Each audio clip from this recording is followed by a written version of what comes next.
Imagine waking up today to a house that is silent.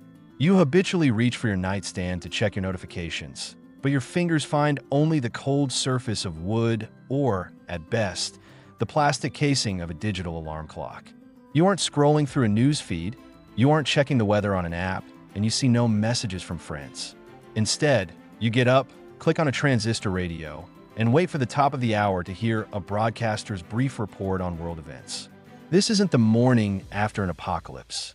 This is a typical workday in 2026, in a reality where the World Wide Web project never left the walls of secret laboratories.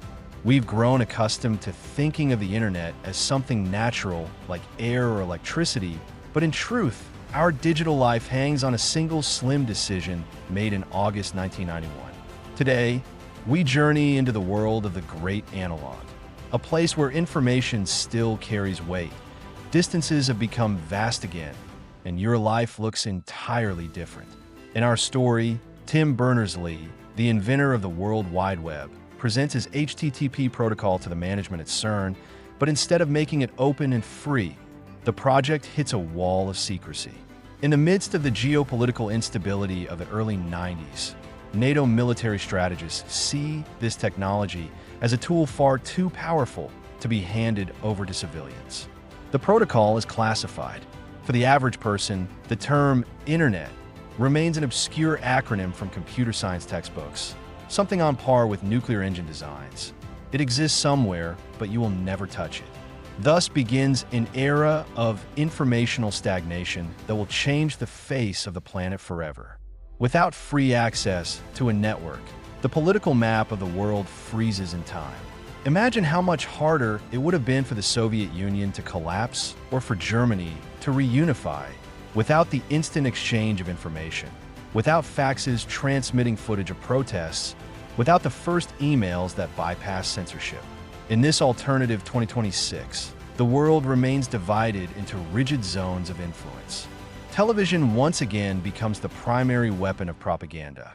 And since no alternative source of truth exists, people believe everything the evening news anchor says.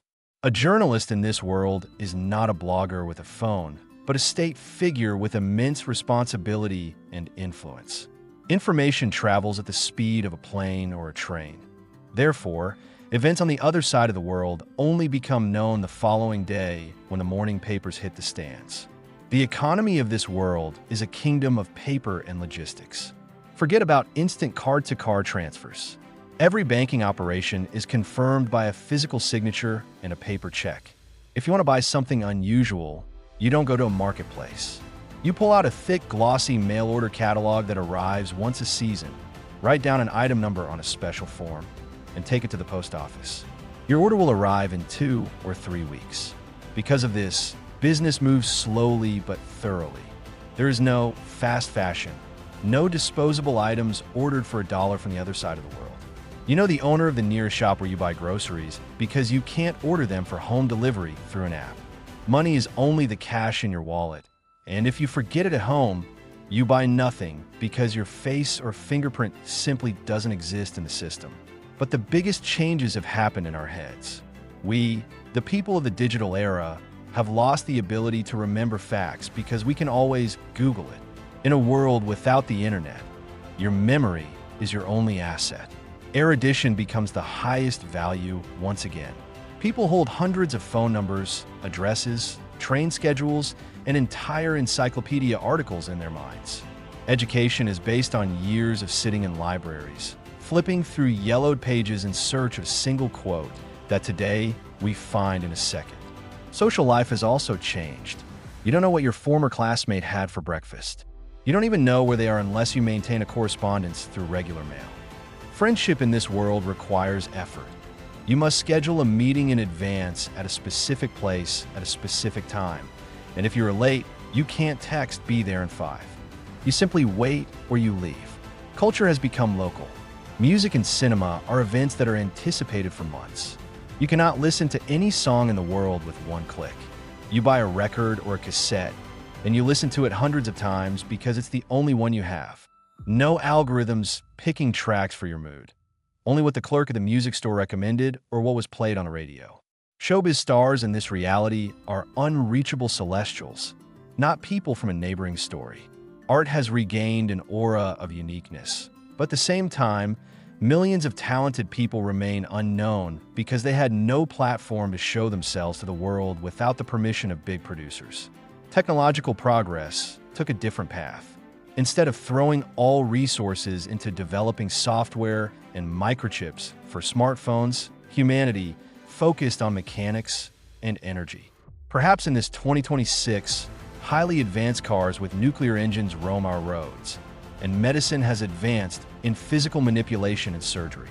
But your home computer is still a bulky box intended for spreadsheets and text. It does not entertain you. It connects you to no one. It is simply a tool, like a hammer or a saw. Of course, such a world has its advantages. There is no cyberbullying, no mass surveillance through cameras and geolocation, and no digital addiction destroying concentration. People in this world are likely more calm and focused. They look at the sky more often than at a screen. But at the same time, it is a world of immense inequality in knowledge. If you were born in a small town with a poor library, your chances of learning more about the wide world are near zero. We traded our peace of mind for a superpower to know everything about everyone at any moment. And though sometimes one might want to turn off the router and return to that quiet world right now, by watching this video, you're using the greatest miracle in the history of civilization. We live in a web that makes us vulnerable, but it is precisely what makes us a single humanity. Was this trade of our privacy and free time worth it? Perhaps the answer to that question is the only thing we still can't find in a search engine. What part of your life would you least want to see become analog? Could you survive a week without a single screen, knowing that help couldn't be summoned with the press of a button? Write about it while the network is still running. And if you're curious about what other paths our history could have taken, subscribe. There are many more worlds ahead that never came to be.